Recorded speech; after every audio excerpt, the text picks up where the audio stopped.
para maging mataba at sexy. Ang batang babae ay nababad sa isang paliguan ng dugo ng USA ng tuloy-tuloy sa loob ng 18 taon. Nakita ng ina ang kanyang anak na naging isang walang katulad na kagandahan. Tunay na masaya siya para sa kanya, kaya naman nag-effort si Zodaya, ay upang mag-alok ng pinakamahusay na bersyon ng iyong sarili, para sa magiging asawa. Kinabukasan ay dumating si Haring Champa sa eskinita gaya ng ipinangako, nakatingin sa dalagang tumatabingi ng tubig sa harap ng kanyang mga mata. Mukhang nasiyahan ang hari. Maya-maya ay namula si Zodaya. Sa wakas ay natupad na niya ang kanyang hiling. Makalipas ang 2 araw sa ilalim ng mata ng maraming tao, si Zodaya ay ikinasal sa hari. Buo ang kanyang paniniwala na ito ang pagmamahal na ibinigay sa kanya ng Diyos. Ngunit habang sumasamba, nalungkot na naman ang hari. Pumunta sa kuwebang bulaklak ng kawayan sa gabi. Muling tumanggi ang hari na isagawa ang seremonya. Niyakap niya ang kanyang unan at gustong lumabas para matulog. Nakaharap sa hatak ni Zodaya. Sinabi ng hari na hindi siya interesado sa kanya. Para sa kanya, isang bagay na lang ang pagtupad sa kanyang tadhana na magpakasal. Pagkatapos niyang sabihin iyon ay nagpasya siyang umalis. Naawa si Zodaya sa sarili at napaluha. Hindi ko inaasahan na iiwan ako ng asawa ko sa gabi ng kasal. Pero ang mas naging unexpected niya ay, kumatok ngayon ng hari sa pintuan ng silid ng prinsesa ng bilanggo. Pagpasok sa kwarto ay agad niyang iminungkahi na dito siya matutulog ngayong gabi. Panay ang tanggi ng prinsesa. Ilang sandali pa, agad na nahiga ang hari sa kama. Inutusan din niya itong humiga kaagad sa tabi niya. Ang prinsesa ay natatakot na ang ibang tao ay gumawa ng isang bagay na lampas sa limitasyon. Kaya mabilis na magsuot ng 3 o 4 na patong ng damit. Pagkatapos ay maingat na humiga sa tabi ng hari. Sa una, ang prinsesa ay awkward na humiga na nakatalikod. Ngunit sa hating gabi, muli siyang nasa kondongan ng hari. Kinabukasan ay dumating ang katulong upang magulat. Sabi niyan lahat kagabi, ang hari ay natulog sa silid ng prinsesa. Pagkarinig nito ay agad na nagalit si Zodaya. Hindi niya inaasahan na tatanggihan siya ng kanyang asawa sa gabi ng kanilang kasal.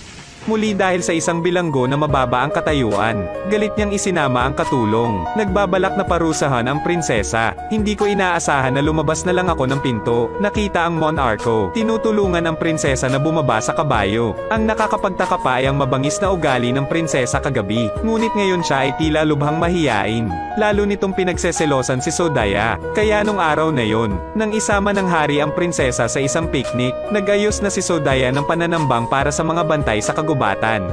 Pinagmamasdan ng 2 taong humakbang papunta sa hanay ko. Itinutok ng gwardya ang tamang anggulo. Gamitin ang iyong lakas upang i-shoot ang isang arrow patungo sa prinsesa.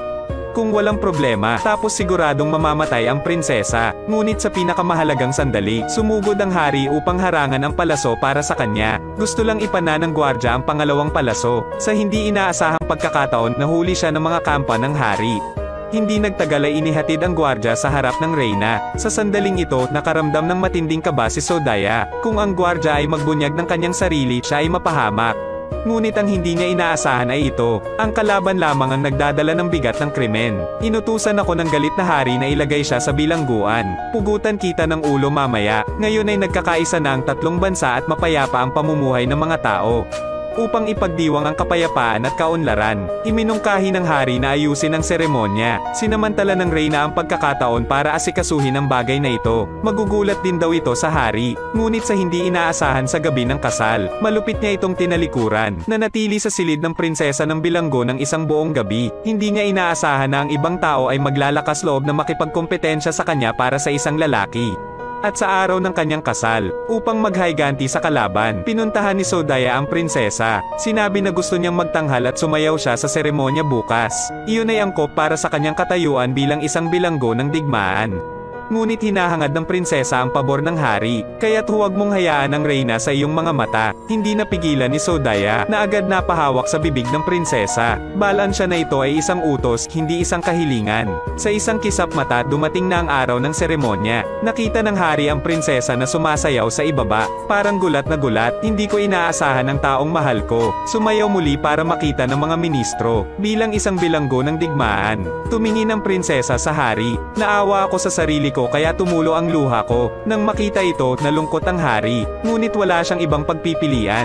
Nang matapos ang sayaw, lumuhad ang prinsesa at iniyuko ang kanyang ulo bilang seremonya. Sa hindi inaasahang pagkakataon, agad na inihagis ni Zodaya ang isang bag ng pera. Parang nagbibigay ng limos sa pulubi. Kanyang mga aksyon, agad namang natigilan ang lahat ng naroon. Nanlaki ang mata ng prinsesa, galit hanggang sa nagngangalit ang mga ngipin. Sa puso ni Sodaya, labis siyang nasiyahan. Matapos ang seremonya, dumating ang galit na hari kay Sodaya. Tinanong siya kung bakit niya ininsulto ang prinsesa sa seremonya. Nakita iyon ni Sodaya at agad na gumanti. Sa gabi ng kasal, iniwan niya siya. Tumakbo sa silid ng prinsesa ng bilanggo. Hindi niya inisip ang nararamdaman niya. Sa hindi inaasahang pagkakataon, nataranta ang hari kaya hindi na siya nagising. Gumamit ng sobrang naiinis na tono, na nagsasabi na siya ay likas na hindi karapat-dapat sa pag-ibig. Naluluha na ngayon si Sodaya, tinanong kung hindi mahal ng hari. Saka bakit mo ako pinakasalan? Sinabi ng hari na ang prinsesa lang ang mahal niya. Matapos marinig ito, tuluyang bumagsak si Sodaya. Hindi niya maintindihan kung bakit napakalupit ng taong mahal niya. Sa anong paraan ako mas mababa sa hamak na aliping yon? Pagkatapos ay pumunta si Sodaya sa likod ng hardin ng bulaklak upang ipahinga ang sarili. Hindi ko inaasahan na makarating lang ako doon. Pagkatapos ay nakita ang hari at prinsesa na matamis na nakaupo sa tabing ilog. Walang tinatago ang dalawa. Nang makita ang eksenang ito ay nangagat ang ngipin ni Sodaya. Labis na nalungkot ang ina nang malaman niyang naghihirap ang kanyang anak. Pagkatapos bumalik sa palasyo, sinabi niya na dapat niyang gawin na mahalin ng hari si Sodaya sa lahat ng paraan. Ngunit mahal ng hari ang prinsesa hanggang mamatay. Ang tanging paraan ngayon ay ang paggamit ng ipinagbabawal na salamangka. Sinabi niya sa kanyang anak na tahimik na kunin ang buhok ng hari. Pagkatapos ay balutin ang buhok sa isang bukol ng luwed. Pagkatapos ay kinuha niya ang buhok ng anak na babae at binalot ito ng isa pang bukol ng putik. Matapos ang lahat ng paghahanda, pagkatapos ay balutin ang dalawang manikang luwed. Naglabas ng punyal ang ina at itinutok ito sa kanyang kamay. Isakripisyo ang kanyang sariwang dugo para magkatotoo ang sumpa. Pagkatapos ay patuloy na binibigkas ng kanyang bibig ang sumpa. Isinumpa na mamahalin ng hari ang babae sa loob ng 800 buhay. Sa isang iglap ang itim na manika ay naging kulay ube. Pagkatapos ay isang layer ng fog lumitaw sa silid ng hari. Tapos pumasok lahat sa bibig niya. Alam ng ina na gumawa na ang kanyang plano. Kinabukasan ay nagkusa ang hari na hanapin si Sodaya. Ang paghila sa kanyang kamay ay nagpahayag ng kanyang pagmamahal ng tuloy-tuloy. Tuwang-tuwa si Sodaya na hindi niya alam ang gagawin. Sa ngayon ay dumating ang prinsesa upang hanapin ang hari. Kahit na espesyal na inihanda ang mga cake para sa kanya, hindi ko inaasahan na makikita ko ang hari at reyna magkatabi na naglalakad. Wala siyang puso na humakbang at magtanong kung ano ang nangyayari. Sa hindi inaasahang pagkakataon, ipinahayag ng hari na isa lamang ang kanyang asawa.